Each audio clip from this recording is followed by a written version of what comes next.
Welcome to this information session about the 2023 Duwamish River Opportunity Fund application process. So the team, I'm Nancy. I'm a consultant supporting Jimena in this process for the Duwamish River Opportunity Fund. You'll be hearing from me often. Jimena, do you want to introduce yourself next? Thanks for spending some time with us. My name is Jimena Fonseca-Morales. I use she, her pronouns, and I manage the Duwamish River Opportunity Fund, now housed at the Office of Sustainability and Environment. Okay. I'll go ahead and introduce Jose. Jose couldn't be here today, but he is also supporting with the outreach and will be available for technical assistance. I'll get into what that means later. So yeah, the Duwamish River Opportunity Fund, I'll also be referring to it as the DROF, was established back in 2014 to support the community-led projects and programs to improve the quality of life and restore the health of people living and working in the neighborhoods in the Duwamish River Valley. The draft funds now, like the priorities are in line to match what's in the Duwamish Valley Action Plan. The priorities were addressed and lifted from the Duwamish Valley community, many folks in the Duwamish Valley community. If you don't know what they are, don't worry, we're about to jump into that next. So this year we have about $240,000 available. So that means up to maybe a few grants up to $48,000. The grant period would start next year. So from January, your project would start, and then you would be ending at the end of September of 2024. In addition to the draft funded areas, we're really looking for applications or projects that have leadership from folks who live and work in the Valley and can really demonstrate the community involvement and leadership and implementation. Projects have to be free and accessible to the public and folks in the Valley. And we're really looking for projects that demonstrate an emphasis on racial and social equity. We'll get into kind of what those means or what really quality answers would be in later in this slide deck. So funding priority areas, we have a few. You don't have to meet all of these for your project. You just have to meet one.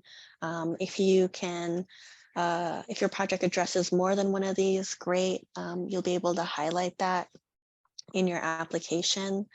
So going through this, we're looking for projects that would address either a healthy environment, so doing some environmental development or restoration, say you're planting trees or putting in a new bioswale or putting up some air quality monitors, things like that, doing climate change mitigation, air quality improvements, asthma prevention, and access to healthy and affordable food and safe fishing. So that is a really broad priority area in itself. And then in addition to that, or not in addition, but another priority area, parks and open spaces, building community capacity, doing some development or creating some cultural and arts events, looking at mobility and transportation, some kind of economic opportunity and jobs for the area, looking at affordable housing strategies, projects around public safety, specifically pedestrian safety, and then emerging issues. So like with the COVID-19 pandemic, with the West Seattle Bridge closure, homelessness, really trying to make their priorities broad and still focused to match with the Duwamish Valley Action Plan. So I wanted to highlight some ineligible activities and funding restrictions. So of those, we can't provide use funds for scholarships or purchasing land or buildings or purchasing equipment, but the funds can support rental of equipment, like if you're wanting to use cameras or video recording equipment, laptops, things like that. The fund can support the rental of this, but not the purchase. So just to be clear there.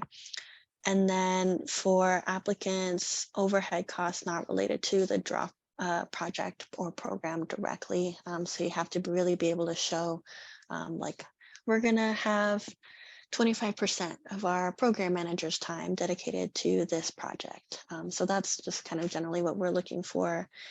And then ineligible to have individuals and government agencies for funding. So like I mentioned, can't be an individual or a government agency applying. Who should apply? We're looking for tribes or tribal organizations, community groups, informal groups and organizations and businesses. So to be an eligible applicant, you need to have a 501c3 status or have a fiscal sponsor.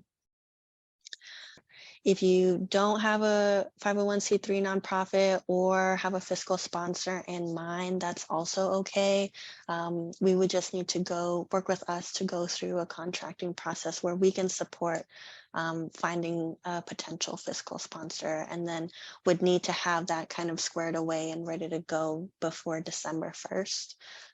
So again, if that's something that you're concerned about, please let us know now, just so it's something that we can keep in mind to support you with later. How to apply. If you have applied for a grant with the Office of Sustainability and Environment in the past, you may have seen already that we take applications through SurveyMonkey. If you've never used the SurveyMonkey platform before, no worries. We're going to look at the website and review some of the questions at the end of this, so you'll have a feel for what it looks like what the platform looks like when you open it. In addition to the SurveyMonkey on the website, we also have an application worksheet that is a Microsoft Word document. One thing that I really want to emphasize, the SurveyMonkey does not allow you to work in it and save a draft. It really has to be like you have to submit your application once it's ready to go. And so we know that that has been a barrier for some folks. So we created an application worksheet that is a Word document. I'll show you all that once we navigate through the website. And then in addition to that worksheet, we also have fund guidelines available for y'all to reference.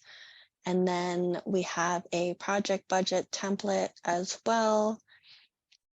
And then we also have a scoring criteria that's available. And the scoring criteria that is available for y'all, it's going to be the same that we use for the review committee. And we'll dig into more details in a few slides from here. So again, once you fill out your application in the SurveyMonkey, we're also looking for you to attach a project budget. One thing to note with the project budget, you cannot upload a Excel or like a Google Sheets formatted document into SurveyMonkey. You should submit it as a PDF. So again, just one of those things that to keep in mind. If you do have trouble, no worries, you can always reach out to us and we can support. And then if you're working on a project that is on private property or with a public agency, we'll need to get a landowner agreement from you. Okay, moving us along. I mentioned earlier that we will have options for technical assistance.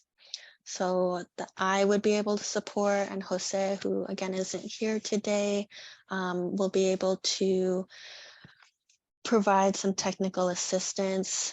So that means we're going to be holding 20-minute office hours for folks to schedule a meeting with us, and we can work with you to clarify your application funding priorities or the draw funding priorities, discuss your project idea and how there's alignment with the funding priorities.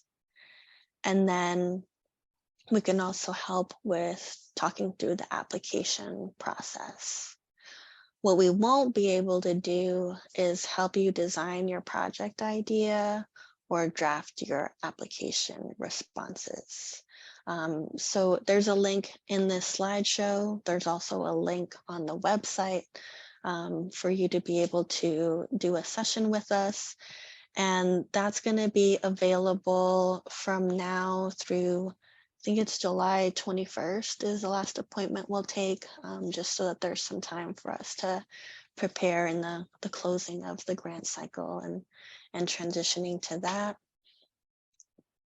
And one thing I do want to mention, if you would prefer to speak with someone who's fluent in Spanish, I would recommend reaching out to Jose. Jose is fluent in Spanish. I can speak and understand a little bit, but definitely not fluent. So just wanted to throw that out there for folks who would like that more than in English. Okay, timeline. So the application is already public. We're in the info session right now. And oh yes, I was right. So again, we're available for technical assistance from now to July 21st. And then the application is due on Monday, August 7th. Between when you submit and when you would receive a grant submission or a grant notification email on the 6th of November, we'll be working with the review committee team. And again, we'll go through that process after we get through these timeline slides. And then from November 6th to December 14th is the contracting period. That means you'll be working with the OSC staff to talk through and finalize any project details and prepare for signing a contract for the grant to start in January of 2024. And we have to have those finalized by December 15th. So again, just something to keep in mind. And then when we get into 2024, you'll start the project in January. We'll likely have a progress meeting with folks in April. And then you have to have your materials completed in September.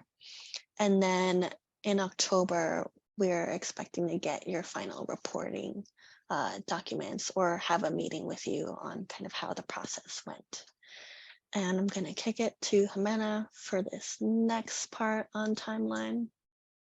One thing to highlight, once we enter the contracting phase, which will be sort of early November from when the notifications are sent to mid-December, that's the time when we'll really work together to finalize or make any edits to the scope of work, finalize the project timeline. That will not be part of what you are asked to submit in your proposal at this time. So it's something that we'll return to during the contracting phase.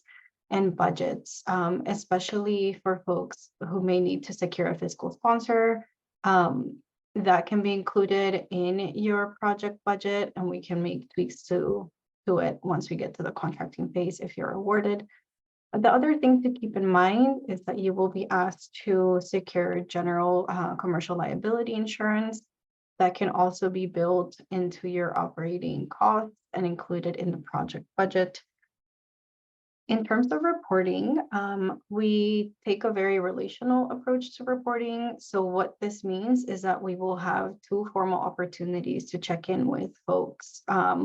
Ones will be at the, in I think April, as Nancy mentioned, we'll check in on progress, talk through any challenges that may have arisen.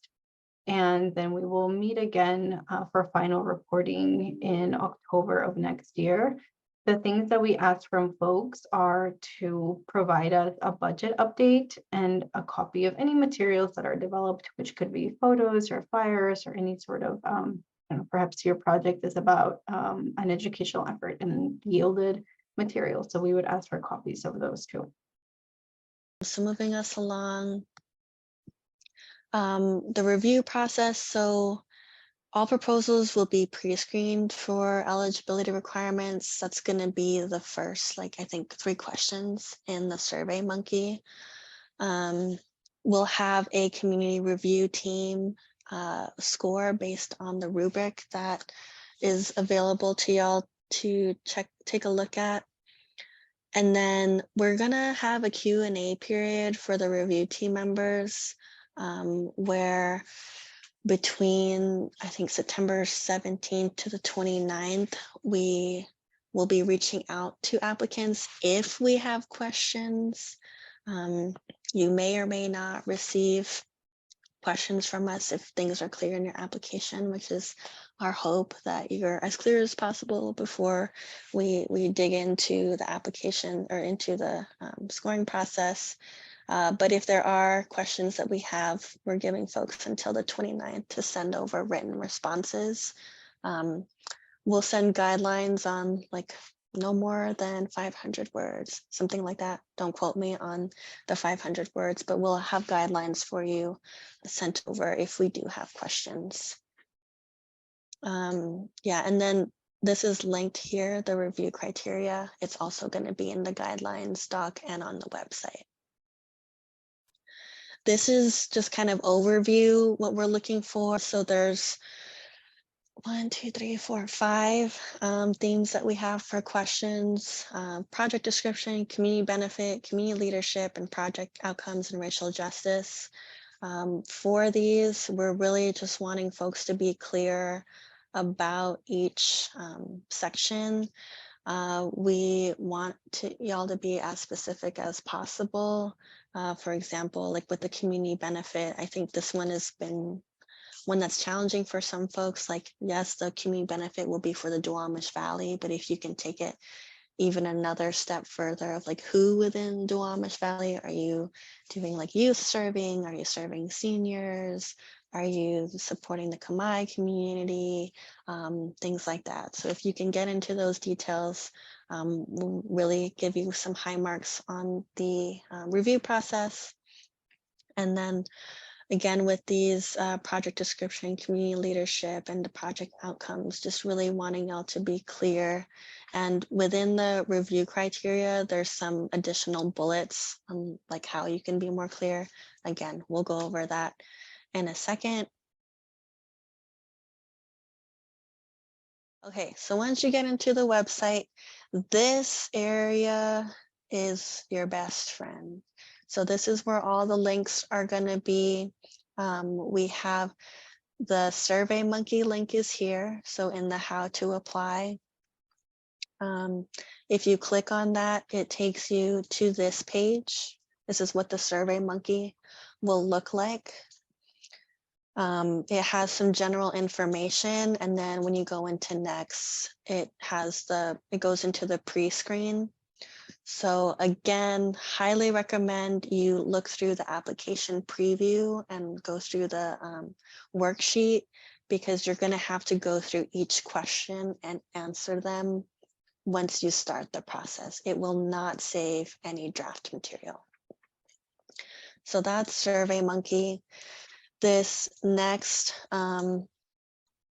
resource is the application preview. So that's the source that I just mentioned, where you can look at this PDF and it'll give you a preview for the eligibility questions. So those are these first 3 questions.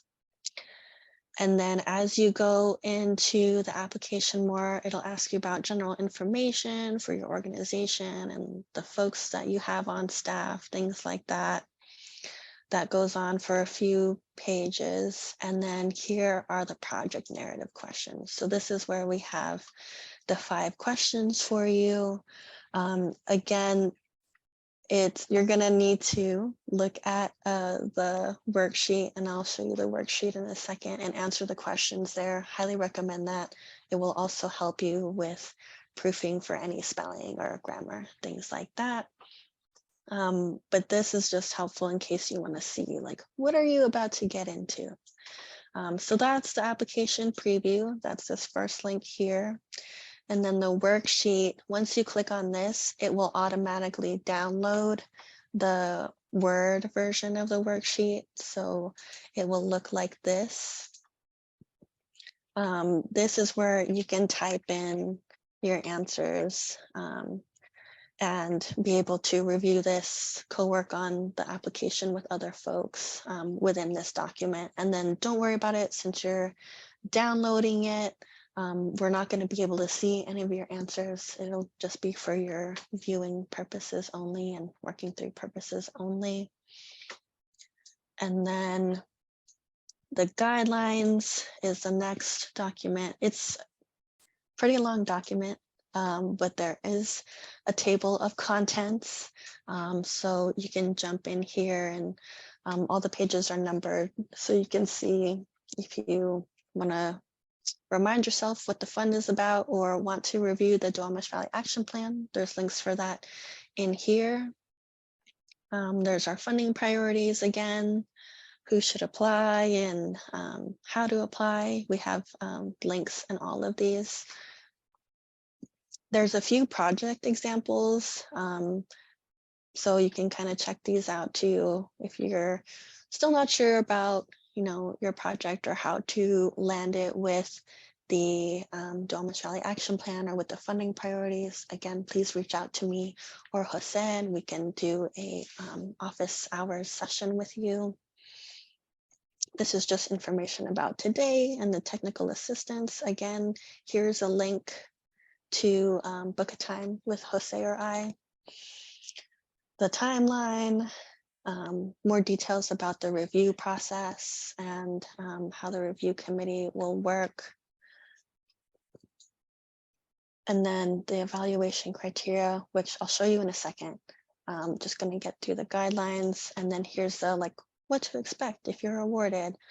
The things that Jimena had highlighted in the presentation earlier.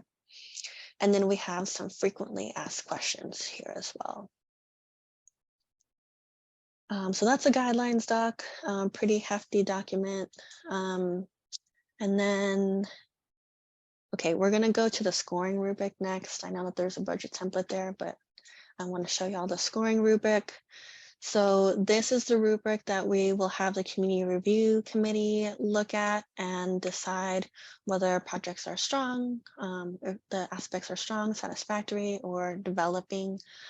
So these are the more I guess, more guidelines or more guidance for how you can respond or how we're wanting to respond to make your answer clear. And we have these for each of the questions. Hopefully the formatting is in a way where it's not confusing for folks. But again, if you have questions about any of this, please reach out to us. And that's the scoring rubric.